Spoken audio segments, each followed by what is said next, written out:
Hey guys, Trail Chasers here. Today I want to talk about buying a used bike. Buying a used bike is a great way to save a lot of money when getting into the sport. You're going to get a bike that's pretty much exactly the same as you would find it on the shelf, but she'll probably have a couple of scratches and nicks in her, maybe a few extra little bits and bobs of parts on there too. So it can be a great way to get into the sport without necessarily paying the same entry price.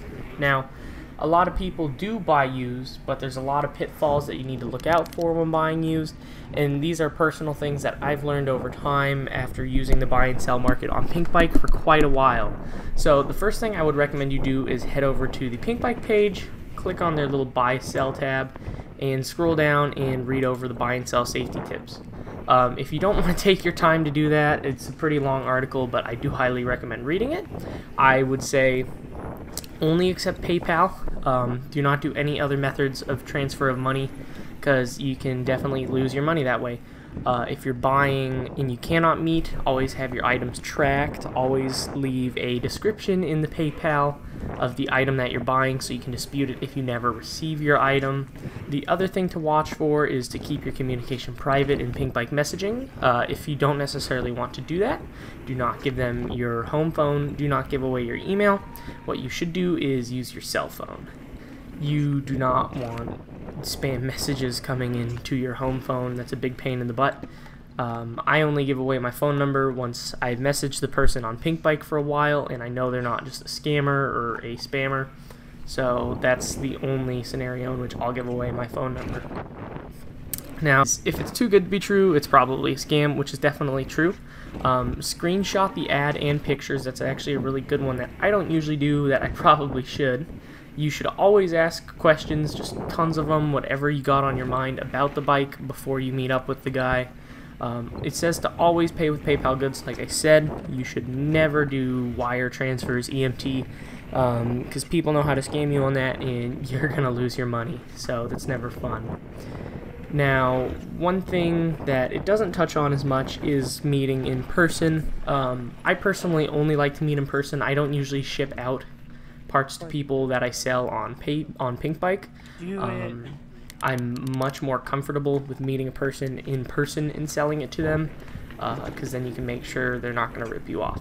So when I do buying, selling in person, I always make sure it's at a public place. Never, ever, ever have the person come to your house. That is the worst idea that you could possibly do. Do not let them come to your house. If they request to meet you at your house, just kick them out. Do not do that. That's a horrible idea. I always try to meet somewhere public, and I always try to bring a friend with me just in case. I always try to go to like a busy parking lot, so like a McDonald's, a QFC, just anywhere that's stuffed full of people. Now, the other thing you gotta watch for is people can put up pictures on Pinkbike of a bike that looks like theirs, but isn't necessarily theirs. So they may be like, yeah, it's got some scratches, and they show some pictures above, and it's a minor scratched up bike, but it still looks nice. And you get there, and it's a lot more scratched up.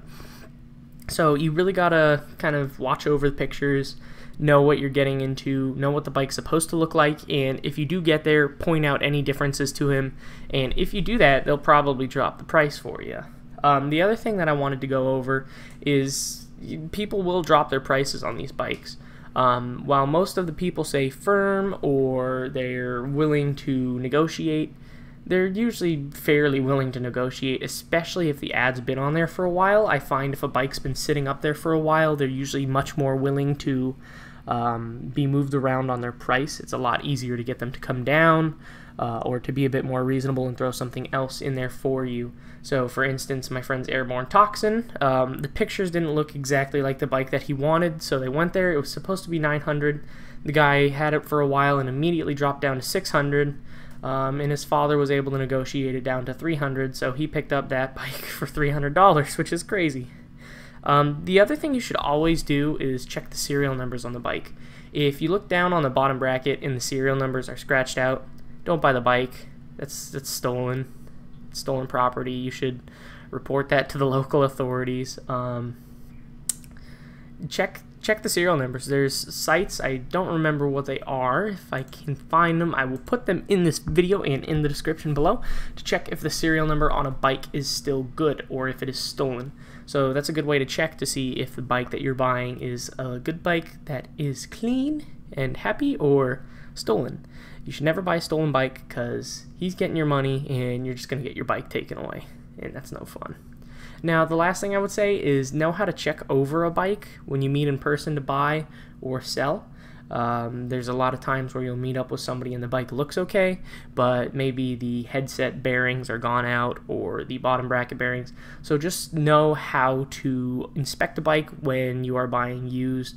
There's a lot of things that can go wrong on bikes, a lot of things that can look okay from the surface, yet underneath be bad. So always check the brakes, make sure that they work properly, that there isn't a ton of air in the line.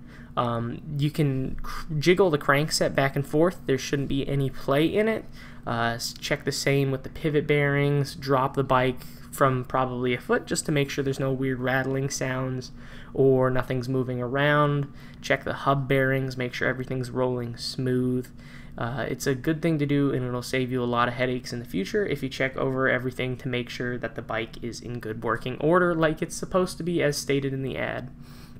Now, I would say that I advise you to not necessarily buy bikes that are not in working order, because some of the ones that are being sold as poor condition bikes that need work often have even more issues associated with them than the ones that the seller just lists. So they may list it needs a new tube, brakes need a bleed, and to be honest, you're going to get the bike and you'll find, oh, the pivot bearings are also pretty crappy and are going to need to be replaced. Oh, the fork seals and bushings are pretty much worn out, so I'm going to have to replace those too.